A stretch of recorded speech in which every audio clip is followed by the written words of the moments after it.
আপনি আমাদেরকে কি অভিযোগ দিচ্ছেন? আমাদের শান্তিভাবে ভোট হচ্ছিল 144 দ্বারা এখানে থাকবেন না 144 এতজন জমায়েত করে আছে না কোনো জমায়েত চলছে ওটা থেকে শান্তিভাবে ভোট হচ্ছিল শান্তিভাবে আপনি আপনি 144 দ্বারা 144 আমরা কোথায় ছিল আপনি গোলমালটা হয়েছে ইয়া করছে কি হয়েছিল আমাদের শান্তিভাবে ভোট ছিল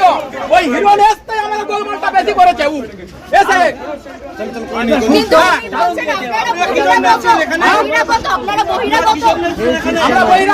আমরা সারা জীবন এখানে বাসিন্দারা আমরা আমাদের গোলমালটা সব গোলমাল করলো বহিরাগত আমরা নয় বহিরাগত যিনি প্রার্থী তিনি বহিরাগত গোলমালটা করলো